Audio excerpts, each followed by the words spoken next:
Thailand Marriage Equality Act. Thailand legalized same sex marriage. What? Yes, you heard it right. Thailand legalized same sex marriage. But how is this even possible? It's due to homosexuality. And what is homosexuality? So, homosexuality basically refers to a person who is sexually attracted to both the genders, even if it's same gender as that particular person. यानी ऐसा इंसान जो किसी एक gender का होकर ना सिर्फ ऑपोजिट जेंडर से बल्कि दोनों ही जेंडर से सेक्सुअली अट्रैक्टेड हो। और ये तो सिर्फ एक इवॉल्व डेफिनेशन है। होमोसेक्सुअलिटी में सेम जेंडर वालों का सेम जेंडर वालों से सेक्सुअल अट्रैक्ट होना भी शामिल है, जिसे आज की भाषा में गे कल्चर और लेस्बियन कल्चर भी कह दिया जाता है। और क्या है ये गे कल्चर और लेस्बियन कल्चर? गे कल्चर जिसमें आदमी की तरफ सेक्सुअली अट्रैक्ट होता है और अननेचुरली अपने सेक्सुअल डिजायर्स को फुलफिल करता है। लेस्बियन कल्चर जिसमें फीमेल जेंडर से ही अट्रैक्ट होती हैं और अपने सेक्सुअल डिजायर्स को पूरा करने के लिए किसी फीमेल की ही मदद लेती हैं। इसी होमोसेक्सुअलिटी में एक और ब्रांच है दैट इज बायसेक्सुअल, जिसमें इंसान किसी भी जेंडर का ख्याल नहीं करता बल्कि अपने डिजायर्स को पूरा करने के लिए वो आदमी या औरत किसी को भी चुन सकता है। डैम, ये सब क्या फैल रहा है समाज में? समाज में फैल रहा है एक ऐसा अमल जो जानवरों में भी नहीं पाया जाता। इस मामले में इंसान जानवरों से भी बदतर हो गया है। लेकिन मतलब कैसे, क्या वजह है इसके पीछे की? सिंपल है, human mind. Would you like to tell me how?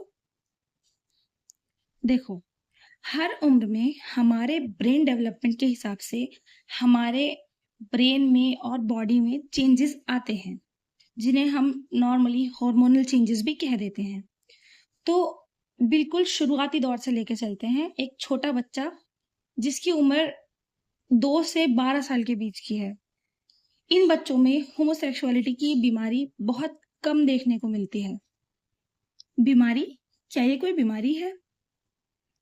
हाँ भाई, रिपोर्ट्स ने प्रूव किया है, सर्च कर लो। ठीक है, बाद में देखूंगी। अभी तुम ये बताओ कि ह्यूमन माइंड से इसका क्या लेना देना है। हाँ तो सुनो, जो 13 से 19 साल की एज होती है, जिसे हम नॉर्मली एडोलसेंस एज या टीन एज भी कह देते हैं, उस एज में you know it very well कि हमारा ब्रेन डेवलप हो रहा होता है, हमारे अंदर बहुत सारे हार्मोनल चेंजेस हो रहे होते हैं। तो हमारा इंटरनल और एक्सटर्नल एनवायरनमेंट हमारे हार्मोन्स को, हमारे ब्रेन को नेगेटिवली और पॉजिटिवली दोनों तरह से अफेक्ट करता है। इस एज में क्योंकि हार्मोनल चेंजेस इतने ज्यादा होते हैं और हम बचपन से जवानी की तरफ जा रहे होते हैं, तो हमारे अंदर सेक्सुअल डिजायर्स भी बहुत तेजी से बढ़ रहे होते हैं। लेकिन हमने हमेशा ये पढ़ा है कि साइंस के हिसाब से हम लोग अपने ऑपोजिट जेंडर से इस एज में ज्यादा अट्रैक्ट होते हैं। आज के दौर में होमोसेक्सुअलिटी इतनी पीक पर फैली हुई है और इसकी वजह ज्यादातर एडल्ट्स हैं। टीनेज वालों का इसमें ज्यादा कोई दोष नहीं है, क्योंकि उनके अंदर तो हार्मोनल चेंजेस हो रहे हैं और एज पर द नेचर वो ऑपोजिट जेंडर से ही अट्रैक्ट होते हैं।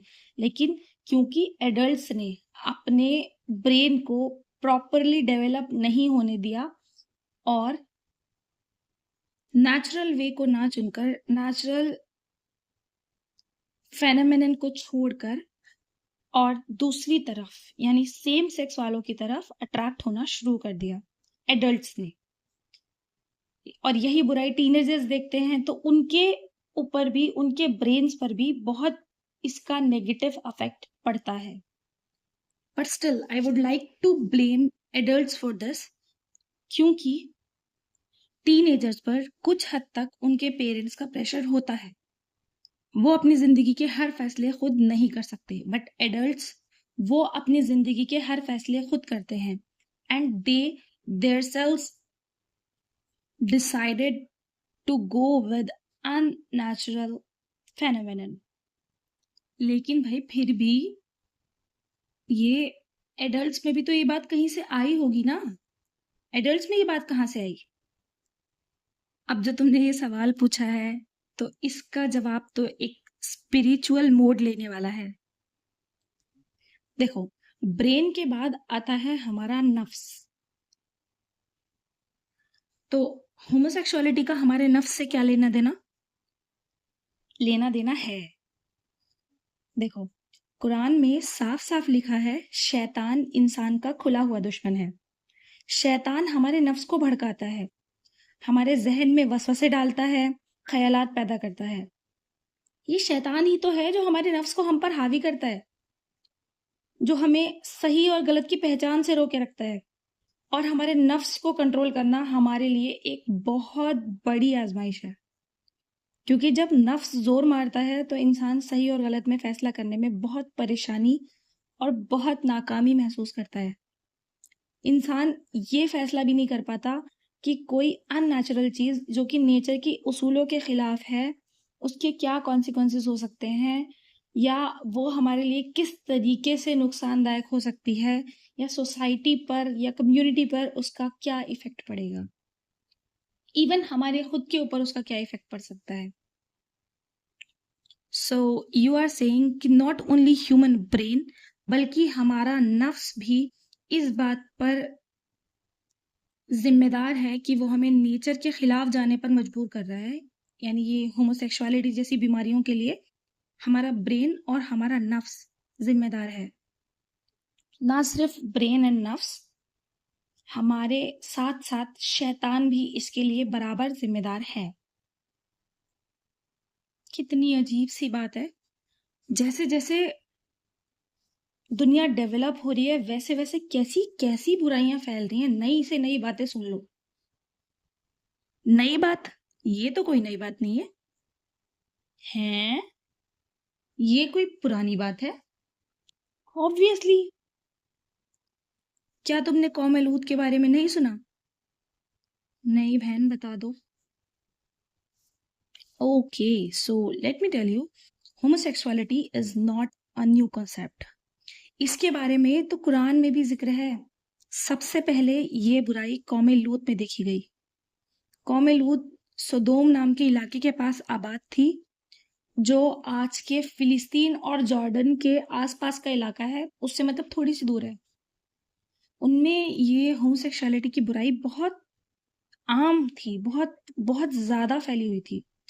वो लोग अपने डिजायर्स को फुलफिल करने के लिए सेम सेक्स वालों के साथ इन्वॉल्व होते थे। गे कल्चर वहां पर बहुत बुरी तरह से फैला हुआ था। ऐसे समझ लो, अगर कोई खूबसूरत लड़का अगर वहां पे चला जाता था तो सारे आदमी उसके लिए पागल हो जाते थे। इवन उस लड़के का रेप तक हो जाता था, उसकी बोली तक लगती थी, इस टाइप से होता था। ओ भाई साहब, लड़के भी सेफ नहीं थे। जी, लड़के भी सेफ नहीं थे। तो इतनी गुमराह कौम थी वो। तो ऐसे में अल्लाह ने उस कौम को गुमराही से रोकने के लिए और उनकी हिदायत के लिए लूत अलैहिस्सलाम को उस कौम की तरफ नबी बनाकर भेजा। लूत अलैहिस्सलाम इब्राहिम अलैहिस्सलाम के भतीजे थे। वो पहले अपने चाचा यानी इब्राहिम अलैहिस्सलाम के साथ इराक से निकले और कुछ मुद्दत तक फिर उन्होंने मुल्क शाम, फिलिस्तीन और मिस्र में हज़रत इब्राहिम अलैहिस्सलाम के साथ ही इनकी दावत व तबलीग में मदद करी। फिर अल्लाह ने इनको एक प्रॉपर नबूवत दी और फिर इनको सोदोम की तरफ ही, जहाँ पर इनकी कौम बसती थी, उनकी तरफ ही नबी बनाकर भेजा। और मतलब लूत अलैहिस्सलाम को पूरी तरीके से पता था कि वहां पर क्या बुराई फैली हुई है और इनको क्या काम करना है। वो तो अल्लाह ने जिब्राइल अलैहिस्सलाम के जरिए मैसेज भेजे, पैगामात भेजे और इनको मतलब प्रॉपरली जैसे सब नबी सल्लल्लाहु अलैहि वसल्लम के साथ होता था, वही आती थी और हुक्म मिलते थे कि ये काम करना है। तो वैसे ही लूत अलैहिस्सलाम को भी हुक्म मिलते थे कि ये काम करना है, और वो उस कौम की तरफ गए। लूत अलैहिस्सलाम की कौम जो थी वो इतनी सरकश थी, इतनी बेहया हो गई थी कि वो लोग पब्लिकली गुनाह करते थे। आज के दौर में भी कई जगह ऐसी हैं कि जहाँ पर लोग छुप के गुनाह करते हैं, लेकिन वो अनाउंस करके इनफैक्ट महफिलों में गुनाह करते थे। इनफैक्ट वो जो कौम थी वो इस होमोसेक्सुअलिटी को कोई गुनाह मानती ही नहीं थी। वो तो कहती थी ये तो हमारे यहाँ की खासियत है, इस तरीके से बहस करती थी, जबान चलाती थी। लूत अलैहिस्सलाम ने उनको दावत दी कि तुम अपनी कौम को कि तुम इस बेकार की हरकत से बाज आ जाओ। कौम में इतनी लड़कियां हैं, तुम उनसे शादी करो, लड़कियां तुमसे शादी करें, कोई औरत औरत के साथ मुलव्वस ना हो, आदमी आदमी के साथ मुलव्वस ना हो। लेकिन जिसके दिमाग पर ये होमोसेक्सुअलिटी का भूत सवार होता है, बहुत कम चांसेस होते हैं उसके कि वो वापस नॉर्मल बिहेवियर पर आ जाए। क्यों? ऐसा क्यों? मैंने बताया ना कि इसका रिलेशन जो है हमारे ब्रेन, नफ्स और शैतान तीनों से है। शैतान हमें हमेशा उन चीज़ों की तरफ अट्रैक्ट करता है जो हमारे लिए बहुत ज़्यादा नुकसानदायक होती हैं। हमारा नफ्स भी हमें ज़्यादातर गलत की ही तरफ लेके जाता है। इनफैक्ट हार्मफुल चीज़ों को ही, गलत चीज़ों को ही हम अपने लिए ज़्यादा बेहतरीन समझते हैं अगर हम अपने नफ्स के हिसाब से चलते हैं तो। सेम हाल था उस कौम का कि उधर लूत अलैहिस्सलाम तबलीग कर रहे हैं, ज़ोरों शोरों से कर रहे हैं, लेकिन लोग उनकी बात मानने को राज़ी नहीं। लूत अलैहिस्सलाम ने बहुत अरसे तक उन्हें समझाने की, उन्हें मनाने की कोशिश करी,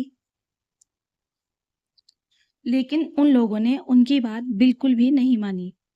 आखिर में क्या हुआ? अज़ाब आया, अल्लाह की तरफ से अज़ाब आया। अज़ाब कैसे आया बताओगी? कुरान में सूरह हिज्र में आयत नंबर 61 से आयत नंबर 77 के बीच में इस वाक़ये का पूरा ज़िक्र है, जिसे मैं शॉर्ट में बता देती हूँ तुम्हें। तो हुआ ये कि अल्लाह ने लूत अलैहिस्सलाम की तरफ 2 फरिश्ते भेजे।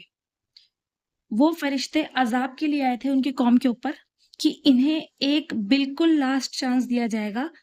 अगर ये राज़ी हो जाते हैं लोग तो ठीक, अदरवाइज़ इनके ऊपर अज़ाब आना ही आना है। तो जो 2 फरिश्ते गए वो बहुत खूबसूरत लड़कों की शक्ल में गए। And as I told you कि वहाँ पर खूबसूरत लड़कों के लिए शामत थी।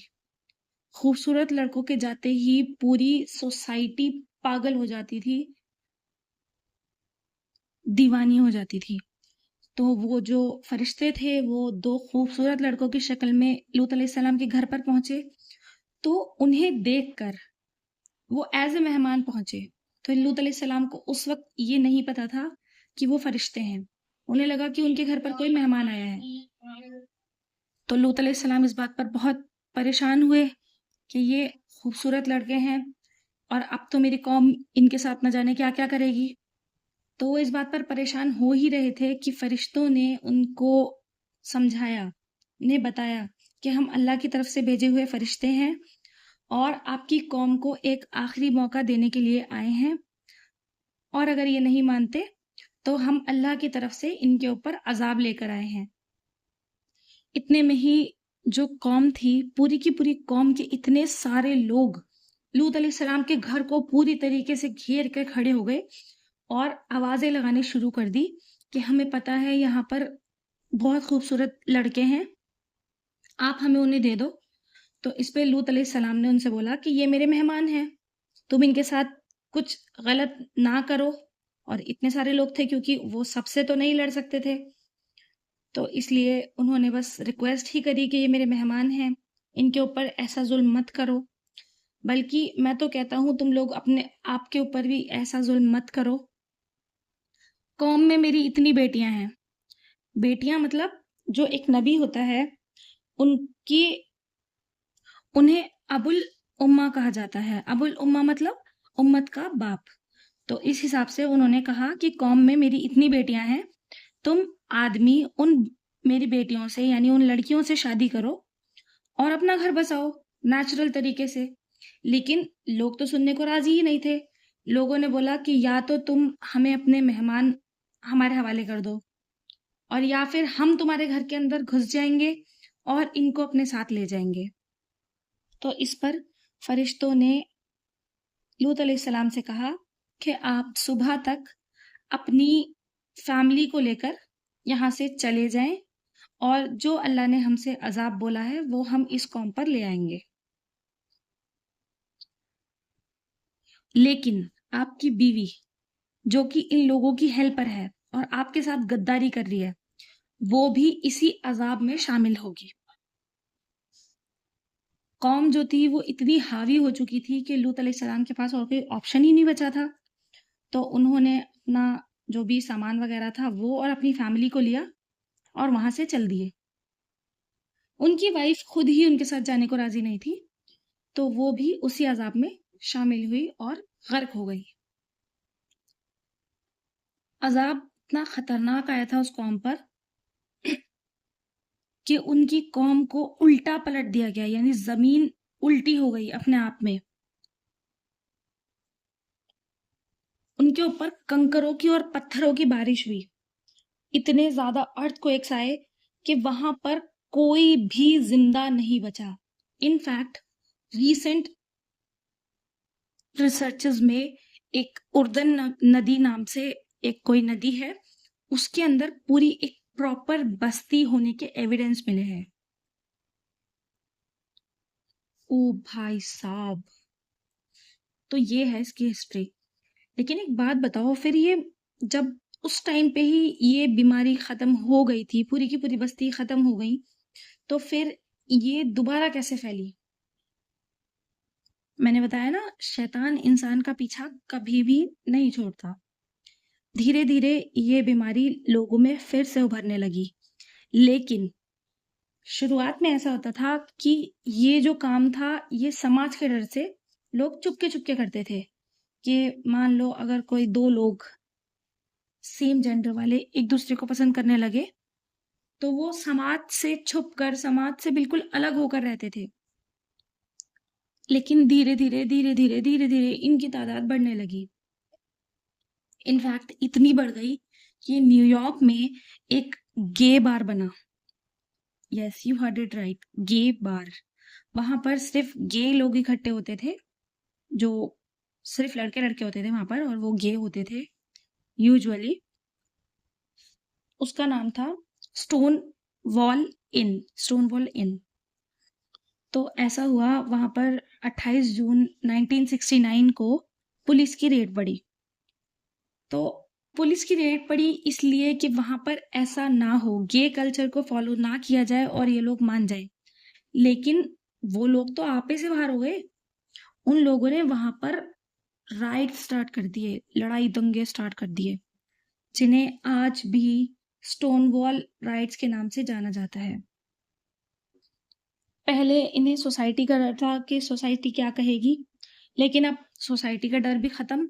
इनफैक्ट इन्होंने इस एक्टिविटी को नॉर्मलाइज करने की मांग करी कि हमको भी बिल्कुल इक्वल दर्जा मिलना चाहिए, इनफैक्ट हमें राइट्स मिलने चाहिए इससे रिलेटेड। तो यूएस में इन्होंने इतनी कैंपेन्स करी हैं, इतनी एक्टिविटीज करी हैं, एंड हियर वी आर। तो इन्होंने ना सिर्फ गे और लेस्बियन कल्चर, बल्कि इतनी वैरायटीज बना ली हैं।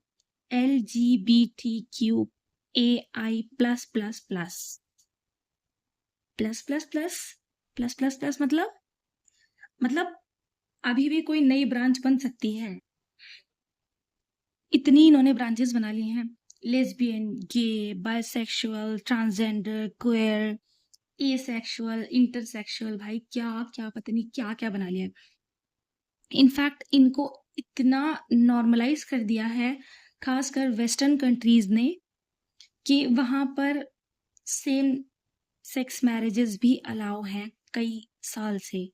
इनफैक्ट नेदरलैंड ने सबसे पहले ये काम करा है 2001 में, सेम सेक्स मैरिजेस को लीगलाइज करके। पहले एटलीस्ट इंसान अपनी इन अननेचुरल नफसानी ख्वाहिशात पर काबू करने की कोशिश भी तो करता था कि समाज क्या कहेगा, लोग क्या कहेंगे, या मेरे खुद के घर वाले क्या कहेंगे। अब तो वो डर भी खत्म। ना उन्हें समाज का डर है, ना उन्हें अपने घर वालों का डर है, किसी का भी डर नहीं है। तो इससे हो क्या रहा है? सोसाइटी तो खराब हो रही है।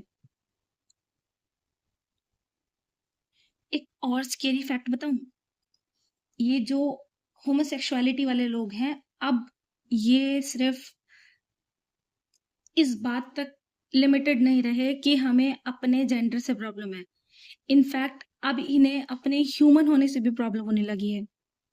मैं इतनी न्यूज़ पढ़ती हूँ रिलेटेड टू कि people identify themselves as dog, cat, turtle, lamp, chair. भाई कुछ भी बनने को राजी हो रहे हैं। हैं डॉग, कैट, क्या बोल रही हो तुम?